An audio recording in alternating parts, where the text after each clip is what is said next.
Où que vous alliez, les gens parlent sans cesse de gestion du stress, en particulier dans les pays occidentaux. Trop de gestion du stress. Je crois que c'est arrivé chez vous aussi maintenant. Ça a fait tout le tour du monde et c'est arrivé chez vous aussi.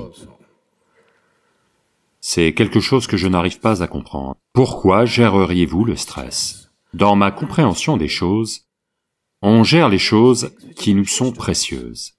Notre famille, argent, affaires, richesses, tout ce qui est précieux pour nous, cela on va le gérer. Pourquoi voudriez-vous gérer le stress? Quelque part, vous pensez que ça fait partie de votre vie, n'est-ce pas?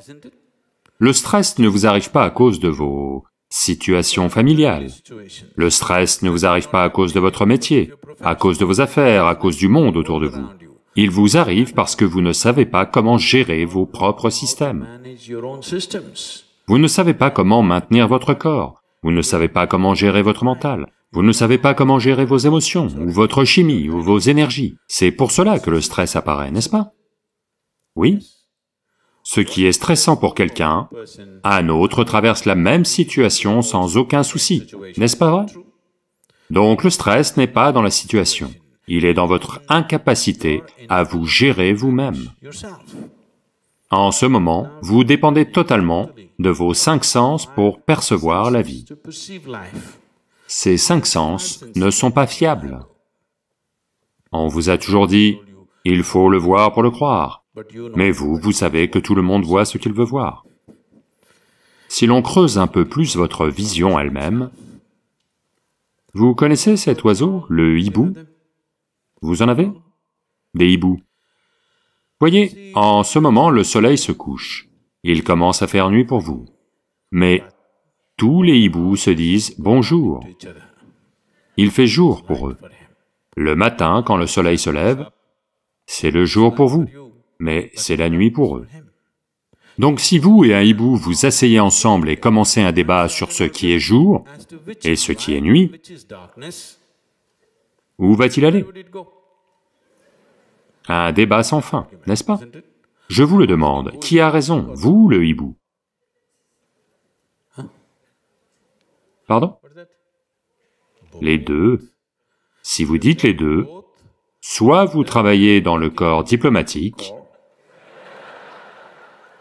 soit vous avez un mariage réussi. Vous avez appris à dire les deux, les deux, les deux à tout. Je vous le demande, où est la vérité? Où est le jour? Ce que vous voyez est le jour ou ce qu'il voit est le jour? Voyez, on peut tous les deux avoir tort. L'un de nous peut avoir tort, mais on ne peut pas tous les deux avoir raison, n'est-ce pas? Ce que vous voyez est le jour ou ce qu'il voit est le jour? Maintenant, c'est un débat sans fin, parce que la nature a ouvert vos sens selon ce qui est nécessaire à votre survie. La nature a ouvert ses sens selon ce qui est nécessaire à sa survie. Si la survie est tout ce que vous cherchez, les perceptions sensorielles sont suffisantes. Mais si vous cherchez quelque chose de plus que la survie, soudain c'est inadapté.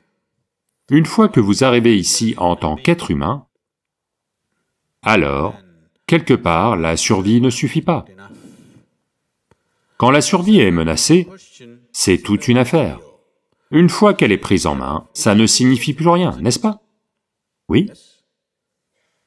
Voyez, si vous étiez venu ici comme toute autre créature sur cette planète, estomac plein, vie réglée.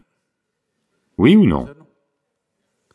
Mais une fois que vous arrivez en tant qu'être humain, estomac vide, un seul problème, la nourriture. Estomac plein, sans problème. Ce que vous appelez la vie humaine ne commence qu'une fois la survie prise en main, n'est-ce pas?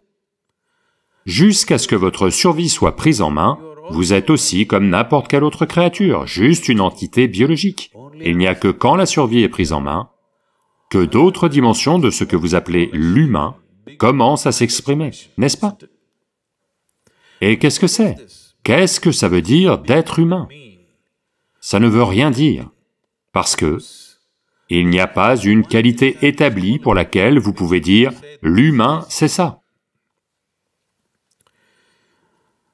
Voyez, si un tigre naît, par exemple, si un tigre naît, un tigre ne reste pas assis ici à se demander comment devenir un bon tigre.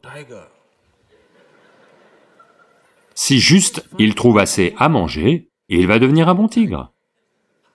Il n'a pas de tels soucis. Vais-je vraiment devenir un bon tigre? Vais-je terminer en chat de salon? Il n'y a pas de tels soucis en lui. Si juste il trouve assez à manger, il va devenir un bon tigre, n'est-ce pas? Vous naissez en tant qu'être humain. Pour devenir un bon être humain, combien de choses vous devez faire? Après avoir fait toutes ces choses, vous ne savez toujours pas où vous en êtes. Vous pensez que vous vous en sortez très bien, vos enfants grandissent et disent « Tu n'es pas bien ». N'est-ce pas? Vous pensez que vous vous en sortez vraiment très bien parce que vous avez étudié dans une bonne université, vous avez terminé premier, trouvé un super travail, construit votre carrière, et vous pensez que vous vous en sortez vraiment très bien. Maintenant, votre enfant se lève et dit « Tu n'es pas bien ». Comparé à quelqu'un, en regardant cet homme, vous dites « Oh, comparé à cet homme, je suis meilleur ». Mais tout seul, vous ne savez pas où vous en êtes, n'est-ce pas? Donc ce que vous appelez l'humain est un flux. À cet instant, vous pouvez être comme un dieu, l'instant d'après, vous pouvez être comme une brute. Ce qui est humain n'est pas une entité établie. Ça peut partir dans n'importe quel sens. Donc ceci est la beauté de votre vie, qu'à cet instant, vous pouvez être de la façon dont vous voulez être. Maintenant, cette liberté est ce qui fait souffrir l'humanité en ce moment. Si vous souffrez de votre esclavage, ça va. Mais en fait, vous souffrez de votre liberté. Si votre vie était aussi fixée que celle de n'importe quelle autre créature, vous ne ressentiriez aucun stress, vous la traverseriez sans effort. Maintenant, votre problème, c'est que vous avez la liberté d'être comme vous voulez l'instant d'après. C'est cela qui vous fait souffrir. Si vous souffrez de votre esclavage, ça va. Si vous souffrez de votre liberté, c'est une tragédie, n'est-ce pas? Votre vie n'est pas une tragédie parce que ceci a eu lieu ou cela a eu lieu. Votre vie est une tragédie parce que tout a lieu et vous le ratez. Oui. Il ne s'est pas passé ci, il ne s'est pas passé ça, ce n'est pas une tragédie. Le soleil s'est levé ce matin, mais vous ne pouvez pas en faire l'expérience. Vous respirez, vous ne pouvez pas en faire l'expérience. Vous êtes vivant, vous ne pouvez pas en profiter. Ça, c'est une tragédie, n'est-ce pas? Oui ou non? Ce qui s'est passé, ce qui ne s'est pas passé n'est pas la question. L'aspect le plus important de votre vie, c'est que vous êtes vivant en ce moment. Est-ce le cas? Tout le reste est secondaire et accidentel. Est-ce le cas? Oui. Mais vous n'êtes pas conscient de votre vitalité. Vous êtes accaparé par vos bêtises psychologiques. Vos pensées, vos émotions sont devenues... Votre réalité psychologique est devenue bien plus importante que votre réalité existentielle. Ce que ça veut dire, c'est que vous êtes tellement épris de votre propre petite création que vous passez complètement à côté de la grandeur de la création du Créateur. C'est ce que ça veut dire. Mais vous allez au temple et cassez...